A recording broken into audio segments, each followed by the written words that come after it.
Assalamualaikum warahmatullahi wabarakatuh. Hamdan wa syukran lillah, amma ba'd. Para pemirsa Haji TV serta seluruh Laskar Himpaudi dimanapun Anda berada, yang saya hormati dan mudah-mudahan Allah muliakan. Puji dan syukur pertama-tama marilah kita panjatkan pada Allah yang Maha Ghafur. Tak lupa salawat beserta salam semoga terlimpah curahkan kepada Nabi besar Muhammad sallallahu alaihi wasallam, kepada para sahabat, para tabi'in, atba'it tabi'in, hingga sampai kepada kita sebagai umatnya.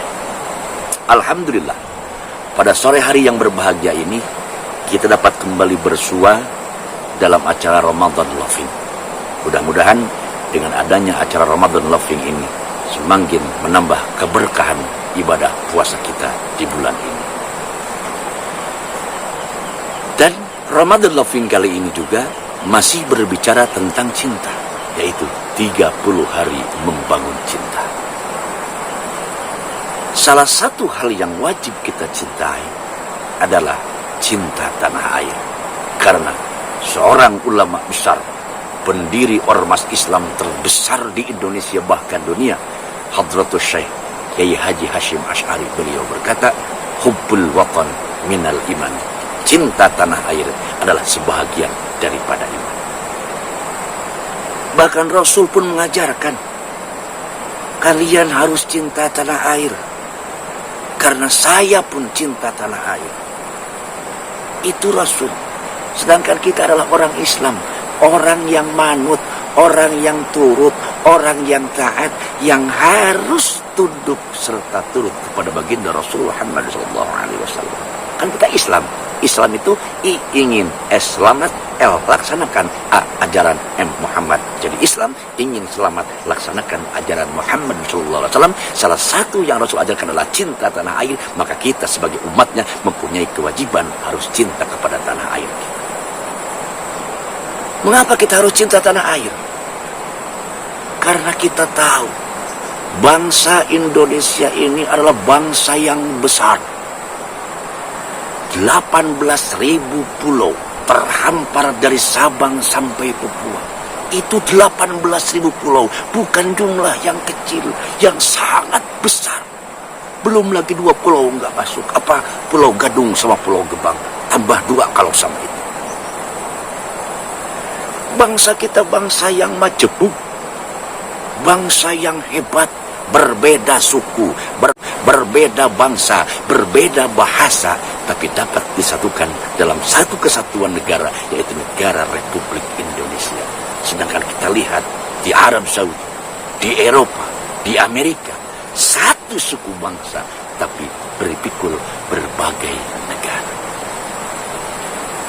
Lalu dengan apa kita membuktikan cinta kita kepada negara kita ini? Minimal dengan 4 perkara. Yang pertama, bersyukur. Bersyukur kepada siapa? Yang pertama, bersyukur kepada para pahlawan. Sebab negara Indonesia ini bukan pemberian, bukan hadiah, bukan hibah dari negara lain, tapi ini adalah berkah perjuangan para pejuang-pejuang nasionalis kita, para pejuang agama, kiai dengan santrinya, ustadz dengan masyarakatnya, bergabung dengan para nasionalis, berjuang memerdekakan negara Republik Indonesia dari tangan penjajah. Juga bersyukur kepada Allah Subhanahu wa ta'ala. Karena apa? Dalam hadis kursi Allah berfirman, hadis kursi itu sama dengan Al-Quran. Bedanya, kalau Quran itu melalui malaikat Jibril, kalau hadis kursi itu langsung dari Allah kepada baginda Rasul. Dalam hadis kursi Allah berfirman, abdi lam tashkurni idza lam tashkur ala man agwaitu nikmata ala yadaika. Jadi hambaku tidak bisa dihitung bersyukur kepadaku jikalau hambaku belum bisa syukur kepada orang yang menjadi sebab datangnya nikmat dariku kepada orang itu. Makanya mudah-mudahan sekali lagi para pejuang kita mendapatkan tempat yang layak di sisi Allah Subhanahu wa ta'ala. Karena ingat, bangsa yang besar adalah bangsa yang dapat menghormati jasa para pahlawan. Yang kedua, kita membuktikan cinta kepada tanah air adalah dengan apa? Dengan mengolah, mengatur, dan berkorban serta berjuang untuk negara ini. Supaya apa? Supaya negara kita menjadi negara yang penuh dengan barokah. Maka yang kedua, Allah berfirman di dalam Al-Quran untuk mengisi kemerdekaan ataupun untuk membuktikan cinta kita kepada negara kita, cukup dengan dua hal. Mana?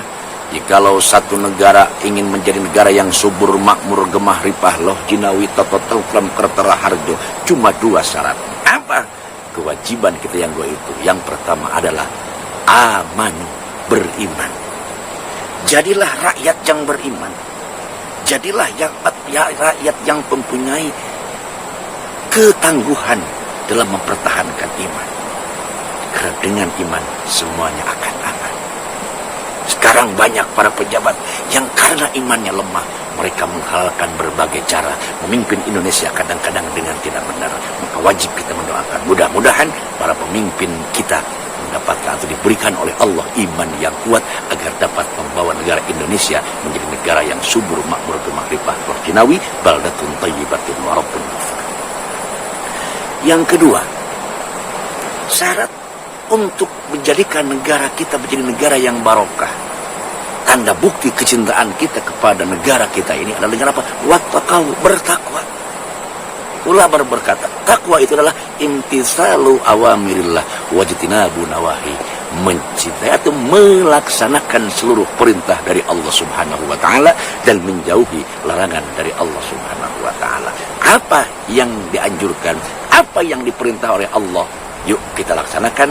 Apa yang dilarang oleh Allah, yuk kita jauhi. Itulah salah satu contoh atau salah satu kiat dalam hidup bernegara untuk negara kita tercinta.